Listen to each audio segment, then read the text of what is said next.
ya hari Minggu ini kita semuanya dan adik-adik di rumah Kak Teri ya pasti semuanya tetap sehat, kuat dalam perlindungan Tuhan. Kak Teri gimana? Sehat? Sehat. Puji Tuhan, luar biasa. Iya, Tuhan kita luar biasa.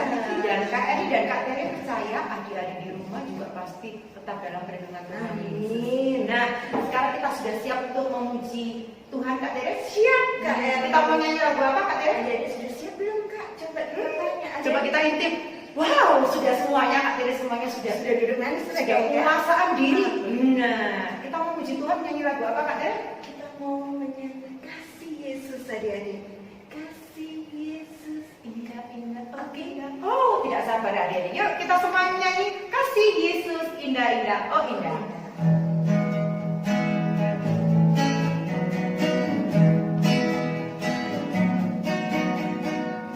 Kasih Yesus indah-indah, oh indah. Kasih Yesus indah-indah, oh indah. Lebih indah dari pelangi, lebih indah dari bintang di langit, lebih indah dari bunga di taman. Oh Yesusku. Sekarang kasih Yesus indah-indah, oh indah. Kasih Yesus indah-indah, oh indah. Lebih indah dari pelangi, lebih indah dari bintang di langit, lebih indah dari bunga di taman. Oh Yesus lebih indah, lebih indah dari pelangi, lebih indah dari bintang di langit, lebih indah dari bunga di taman. Oh Yesusku, oh Yesusku, oh Yesusku. Nah, kita sudah memuji Tuhan. Sekarang kita siap-siap untuk menyanyikan lagu Mars PA. Ya, ada lihat lagunya kan? Pasti. Kamu ya, Dedi ya, karena kita mau menyanyikan lagu Mars PA.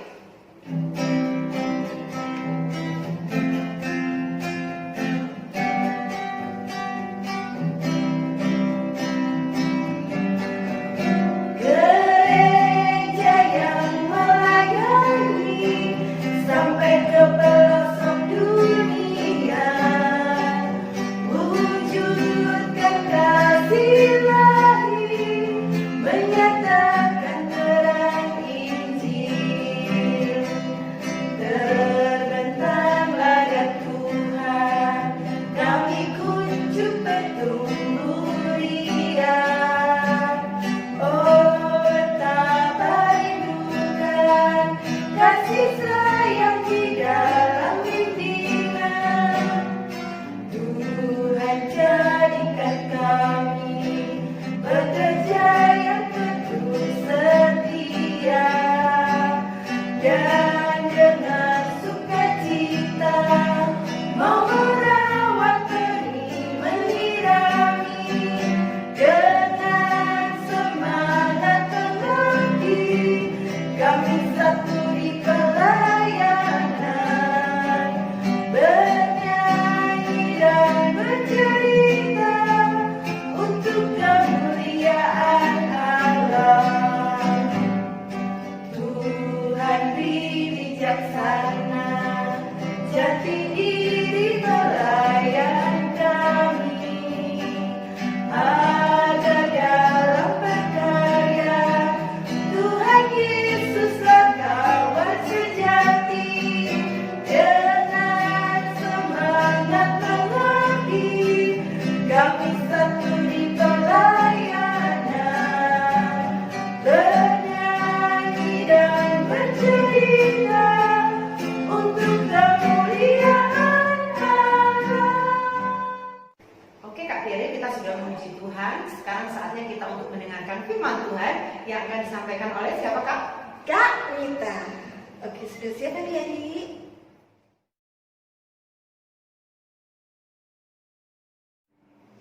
Hai adik-adik, sudah siap mendengarkan firman Tuhan? Hari ini kita mau membaca firman Tuhan dari kitab Hakim-Hakim pasal yang kedua ayat 6 sampai 16. Hakim-hakim dari Perjanjian Lama ya. Sudah ketemu semuanya? Hakim-hakim pasal 2 ayat 6 sampai 16. Tetapi sebelum kita membaca firman Tuhan, kita mau berdoa dulu ya. Mari kita satu dalam doa. Tuhan Yesus, terima kasih Tuhan karena kami sudah boleh berkumpul pada hari ini untuk mengikuti ibadah hari Minggu pelayanan anak. Sebentar lagi ya Tuhan, kami akan mendengarkan firman-Mu. Kiranya Engkau memberkati kami yang akan mendengarkan firman-Mu, agar kami bisa mendengarkan dengan baik dan kiranya firman-Mu bisa berguna bagi kami di kehidupan kami sehari-hari. Terima kasih Tuhan Yesus, inilah doa kami, dalam nama-Mu kami sudah berdoa dan mengucap syukur, amin. Nah, adik-adik kita akan membacanya secara bersama-sama ya. Sudah siap? Hakim-hakim pasal 2 ayat 6 sampai 16. Orang Israel menyembah berhala pada zaman hakim-hakim. Setelah Yosua melepas bangsa itu pergi, maka pergilah orang Israel itu, masing-masing ke milik pusakanya, untuk memiliki negeri itu.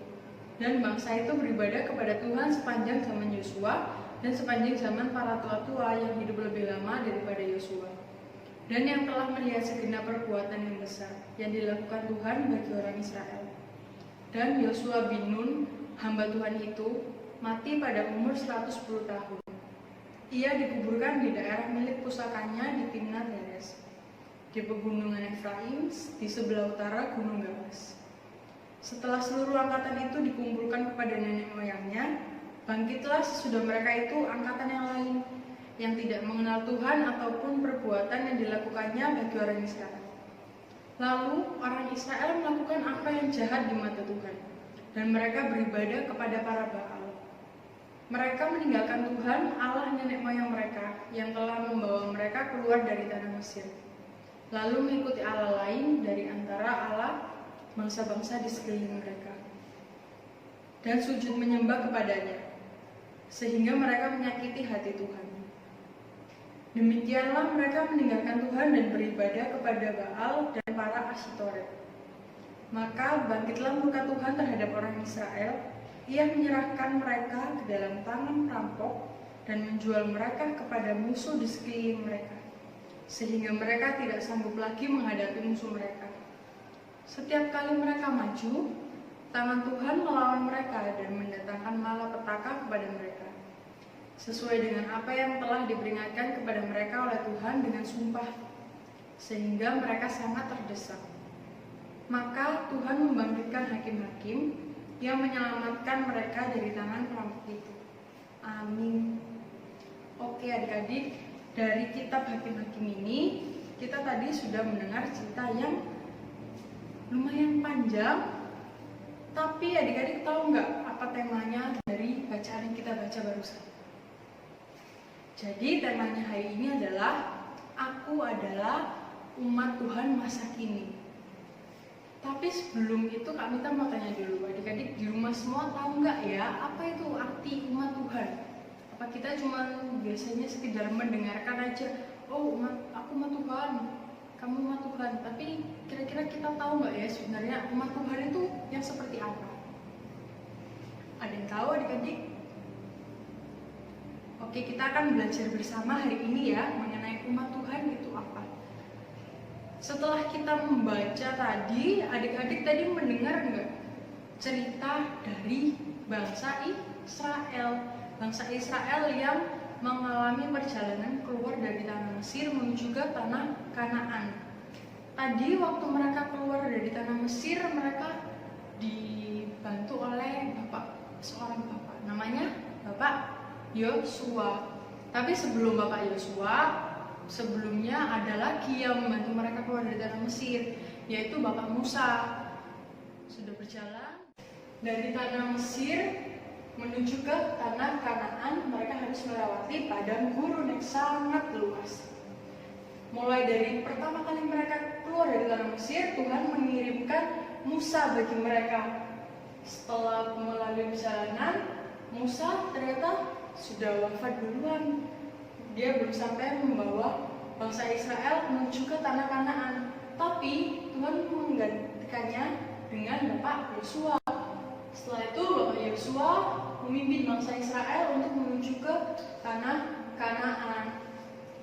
Akhirnya bangsa Israel beserta Bapak Yosua tiba di tanah Kanaan dan mereka mendiami atau tinggal di tanah perjanjian, tanah yang telah dijanjikan Tuhan. Namun adik-adik, pada saat Bapak Yosua dan juga para bangsa Israel yang generasi tadi sudah diselamatkan oleh Tuhan, sudah meninggal, sudah wafat, lalu ada lagi penerus di bawahnya, yaitu tua-tua atau oma-opa bangsa Israel generasi yang sekarang. Oma-opa mereka atau nenek kakek atau orang tua mereka pada zaman itu mereka masih mengasihi Tuhan, mereka masih bersyukur kepada Tuhan. Namun setelah mereka wafat, generasi mereka selanjutnya tidak mengenal Tuhan lagi. Mereka sudah tidak menganggap Tuhan sebagai juru selamat mereka yang menyelamatkan mereka dari tanah Mesir dan membawa mereka ke tanah perjanjian. Mereka malah terpengaruh oleh bangsa-bangsa sekitar di sekitar tanah Kanaan karena mereka menyembah Allah-Allah yang lain. Mereka tidak menganggap Tuhan Yesus Kristus sebagai satu-satunya juru selamat. Mereka menyembah Baal, pokoknya mereka menyembah dewa-dewa yang lain, adik-adik. Dan kira-kira Tuhan marah nggak sama bangsa Israel? Ada yang tahu? Iya, Tuhan Yesus marah sama bangsa Israel karena mereka tidak melanjutkan apa yang sudah dijalankan oleh nenek moyang mereka, oleh opa omanya, oleh orang tuanya dulu. Mereka mengasihi Tuhan Yesus dan menyembah Tuhan Yesus. Namun oleh bangsa Israel yang zaman sekarang itu tidak menyembah Tuhan Yesus lagi, mereka malah menyembah dewa-dewa. Namun saat Tuhan marah itu, akhirnya Tuhan mengapakan bangsa Israel tadi setelah seperti yang tadi kita baca dalam Alkitab. Kita bisa membaca dari ayat 14. Maka bangkitlah murka Tuhan terhadap orang Israel. Ia menyerahkan mereka ke dalam tangan perampok dan menjual mereka kepada musuh di sekeliling mereka, sehingga mereka tidak sanggup lagi menghadapi musuh mereka. Setiap kali mereka maju, tangan Tuhan melawan mereka dan mendatangkan malapetaka kepada mereka sesuai dengan apa yang telah diperingatkan kepada mereka oleh Tuhan dengan sumpah, sehingga mereka sangat terdesak.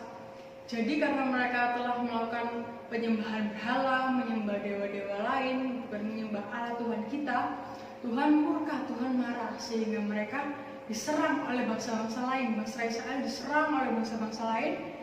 Lalu setelah bangsa Israel diserang, mereka mencoba melawan, namun Tuhan sendiri yang menghalangi mereka. Tuhan masih belum mengizinkan mereka untuk menang dalam peperangan itu. Akhirnya, apa yang dilakukan oleh bangsa Israel? Bangsa Israel memohon ampun dan pertolongan Tuhan. Mereka menyadari bahwa selama ini yang dilakukan mereka itu salah, karena mereka menyembah dewa-dewa lain, bukan menyembah Allah Tuhan kita. Kira-kira menurut adik-adik, Allah Tuhan kita yang tadi sudah marah dan memberikan hukuman kepada bangsa Israel, marah, tetap marah, atau mau mengampuni bangsa Israel? Adik-adik tahu? Benar banget, jawabannya adalah Tuhan mau mengampuni. Mau mengampuninya dengan cara apa, Kak? Waktu itu kok Tuhan Yesus mau mengampuni bangsa Israel? Adik-adik tahu nggak dengan cara apa dan karena apa Tuhan Yesus mau mengampuni dan menolong bangsa Israel? Jadi pada saat itu bangsa Israel yang sudah kalah dalam peperangan dan diberi serangan oleh bangsa-bangsa sekeliling mereka, diutuslah hakim-hakim oleh Tuhan Yesus untuk menolong atau memimpin bangsa Israel dalam menghadapi musuh-musuh mereka. Akhirnya setelah dipimpin oleh hakim-hakim, bangsa Israel bisa menang atas apa? Atau berkat kuasa dari Tuhan, bukan berkat oleh kemampuan mereka sendiri, kekuatan mereka sendiri, namun berkat belas kasihan Tuhan. Tuhan masih sangat menyayangi bangsa Israel. Itu kan tadi dengan cara apa Tuhan menolong mereka? Lalu alasannya apa, Kak? Kok Tuhan mau mengampuni bangsa Israel dan juga masih mau menolong bangsa Israel? Kenapa nggak dihukum aja? Alasannya karena seperti yang sudah tadi kita baca, alasannya karena Tuhan Yesus sudah berjanji kepada nenek moyang mereka dulu, kepada kakek nenek mereka, lalu guru mereka, orang tua mereka, bahwa Tuhan Yesus akan menjaga bangsa Israel sampai selama-lamanya. Karena Karena bangsa Israel adalah bangsa yang dipilih oleh Tuhan Yesus, umat pilihan Tuhan Yesus. Jadi walaupun bangsa Israel sudah melakukan kesalahan, Tuhan Yesus hanya marah dan memberikan hukuman, tapi dia tetap menolong lagi setelah itu agar kita diberi hukuman, agar kita bertobat dari dosa-dosa kita dan kita mau mengakui kesalahan kita. Jadi Tuhan Yesus mau mengampuni mereka dan menolong mereka karena bangsa Israel adalah umat Tuhan. Loh Kak, berarti umat Tuhan yang tadi kakak bertanya itu adalah bangsa Israel ya Kak ya? Iya benar, jadi umat Tuhan itu adalah bangsa Israel. Tapi bukan hanya bangsa Israel saja. Umat Tuhan yang sesungguhnya itu adalah semua anak-anak Tuhan yang percaya kepada Tuhan Yesus. Kakak Mita, adik-adik di rumah, orang tua kita, oma opa kita, saudara, semuanya, teman-teman kita, semuanya adalah umat Tuhan. Buktinya apa Kak? Kalau kita juga umat Tuhan Kak, kita yang dipilih sama Tuhan Yesus. Buktinya oma opa adik-adik, orang tua adik-adik diberi kesehatan, diberi rezeki. Adik-adik boleh bersekolah, boleh bermain dengan teman-teman, bisa merasakan makanan yang layak, mendapatkan baju yang layak, boleh tempat tinggal di rumah yang layak. Itu karena apa? Karena kita semua umat Tuhan. Kita harus lebih bersyukur karena di luar sana masih banyak saudara-saudara kita yang tinggalnya di jalan raya, tidurnya di jalan raya, di pinggir jalan, di depan toko, lalu yang kelaparan, belum bisa makan enak seperti kita. Kita harus lebih banyak bersyukur dan harus mengerti perbuatan yang mana yang Tuhan senangin atau yang membuat hati Tuhan sedih. Karena dengan kita bersyukur dan membuat hati Tuhan senang, sama saja kita sudah mengungkapkan rasa mengasihi kita kepada Tuhan. Karena Tuhan Yesus dulu yang sudah mengasihi kita dan keluarga kita. Bagaimana Kak caranya menjadi umat Tuhan yang mau bersyukur, yang selalu mengasihi Tuhan Yesus? Kalau kita sebagai anak-anak kecil, gimana ya Kak ya caranya kita agar kita bisa selalu bersyukur? Dari tahu caranya gimana? Pasti semuanya tahu. Kita mau nyebut dulu satu. Kita harus selalu menuruti orang tua, karena nasihat orang tua pasti yang terbaik buat kita semua. Dengar-dengaran kepada mama papa, om tante, oma opa. Lalu kita harus rajin mengikuti ibadah hari Minggu pelayanan anak. Kalau misalnya di rumah Kak, di rumah kita harus membaca firman Tuhan sebelum melakukan kegiatan apapun, mau makan, mau tidur. Kita harus berdoa, rajin berdoa, tidak boleh lupa. Itu adalah salah satu contoh kecil. Itu adalah hal-hal yang sangat mudah, sangat gampang untuk rasa bersyukur kita. Kita kan nggak harus berperang seperti bangsa Israel tadi kan. Kita hanya berdoa, rajin membaca firman, menjadi anak yang baik, anak yang taat kepada orang tua. Itu sudah sangat jempol, perbuatan yang sangat bagus, good. Tuhan Yesus pasti sangat senang kalau adik-adik melakukan itu. Oke adik-adik, sekian firman hari ini. Kiranya adik-adik bisa mendengarkan dan bisa adik-adik jalani di kehidupan adik-adik sehari-hari. Mari kita menutupnya dengan doa. Tuhan Yesus, terima kasih ya Tuhan, karena kami sudah boleh mendengarkan firman-Mu. Ya Tuhan, kiranya Engkau memberkati kami agar kami menjadi anak-anak yang lebih baik lagi dari sebelumnya. Anak-anak yang taat kepada orang tua kami, anak-anak yang selalu bersyukur atas apa berkat yang sudah kami terima, makanan, minuman, tempat tinggal, keluarga yang sangat sayang dengan kami, rumah yang boleh kami tempati. Berkati juga ya Tuhan saudara-saudara kami yang di luar sana yang masih belum bisa menerima berkat-Mu seperti kami, agar mereka juga tidak merasakan kelaparan ataupun kehujanan dan kepanasan di luar sana ya Tuhan. Tuhan, kami juga mau berdoa ya Tuhan untuk pendidikan kami semua. Di masa-masa ini ya Tuhan, kami harus menempuh pendidikan atau sekolah dari rumah ataupun dari aplikasi di video ya Tuhan. Kiranya Tuhan tetap mau memberkati agar semua ilmu yang kami terima bisa kami pelajari dengan baik dan kami tetap bisa menjadikannya itu sebuah prestasi ya Tuhan, walaupun dalam keterbatasan ini Tuhan. Tuhan, kami juga mau berterima kasih karena Tuhan masih memberikan kesehatan bagi kami semua, bagi orang tua kami, teman-teman kami semua ya Tuhan. Terima kasih Tuhan karena kami masih boleh berkumpul dengan orang tua kami di rumah, dengan oma opa kami, dengan om tante kami, dengan kakak adik kami semua Tuhan. Tuhan, kami juga mau berdoa untuk bangsa dan negara kami Tuhan. Kiranya Tuhan mau segera memulihkan keadaan yang kami alami bersama-sama ini Tuhan. Dan juga di dunia ini ya Tuhan, masalah yang sedang kami hadapi bersama-sama yaitu virus corona ya Tuhan. Kiranya Tuhan mau menjamah kami semua, memulihkan serta mengangkat virus ini dari muka bumi ini ya Tuhan, agar kami bisa melakukan kegiatan kami seperti biasanya. Walaupun dengan new normal, tapi kami akan menuruti protokol kesehatan yang akan berlaku di masa depan ya Tuhan. Kiranya semuanya ini nanti ada hikmahnya agar kami bisa menjadi pribadi yang lebih bersih lagi dan lebih menjaga kesehatan kami ya Tuhan. Tuhan, kami juga mau berdoa ya Tuhan untuk gereja kami ya Tuhan. Kiranya dalam masa new normal ini gereja kami juga segera Engkau pulihkan, Engkau segera memberikan bagi jemaat-jemaat semua bisa berkumpul lagi beribadah bersama dan juga akan menerapkan protokol kesehatan dengan baik ya Tuhan. Tuhan, kami juga mau berdoa ya Tuhan untuk Pelkat PA Tuhan dalam segala programnya yang telah direncanakan ya Tuhan. Kiranya Tuhan sendiri yang akan menjalankannya, Tuhan yang akan menyertainya dengan keterbatasan semua ini ya Tuhan. Walaupun kami harus beribadah dari rumah, tapi kami tetap semangat dan tetap mengucap syukur karena kami bisa mengikuti ibadah hari Minggu pelayanan anak Tuhan. Inilah doa kami Tuhan yang jauh dari sempurna, kami alaskan dalam nama-Mu yang telah mengajar kami berdoa. Bapa kami yang di surga, dikuduskanlah nama-Mu, datanglah kerajaan-Mu, jadilah kehendak-Mu di bumi seperti di surga. Berikanlah kami pada hari ini makanan kami yang secukupnya, dan ampunilah kami akan kesalahan kami seperti kami juga mengampuni orang yang bersalah kepada kami. Dan janganlah membawa kami dalam pencobaan, tetapi lepaskanlah kami daripada yang jahat. Karena Engkau-lah yang punya kerajaan dan kuasa dan kemuliaan sampai selama-lamanya.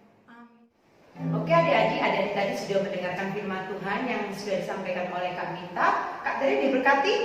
Amin, sangat diberkati. Pastinya adik-adik di rumah juga diberkati. Oke adik-adik, sebagai respon firman Tuhan kita akan menyanyikan lagu Yesus menginginkan aku. Oke adik-adik.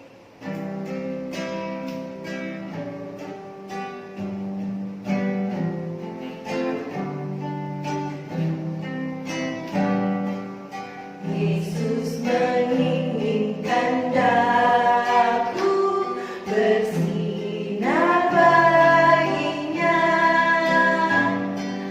dimanapun ku berada, ku mengenangkannya. Bersinar, bersinar, itulah kehendak Yesus. Bersinar, bersinar, aku bersinar terus. Nah adik-adik, untuk mengakhiri ibadah kita hari ini, kita mau menutupnya dengan doa. Mari kita bersatu dalam doa. Tuhan Yesus, terima kasih Tuhan karena kami sudah boleh mengikuti ibadah hari ini. Dari awal, pertengahan hingga akhir boleh berjalan dengan lancar. Ya Tuhan, kiranya di minggu depan kami masih boleh mengikuti ibadah ini Tuhan, untuk berkumpul dengan teman-teman kami, untuk memuji dan memuliakan nama-Mu. Terima kasih ya Tuhan, inilah doa kami. Terimalah berkat anugerah Tuhan kita Yesus Kristus, pengasihan Allah dalam persekutuan Roh Kudus, kiranya menyertai kita sekarang sampai selama-lamanya. Bapa, terima kasih. Bapa, terima kasih. Bapa, terima kasih. Bapa di dalam surga, syukur, terima kasih. Amin. Selamat hari Minggu adik-adik. Tuhan Yesus memberkati.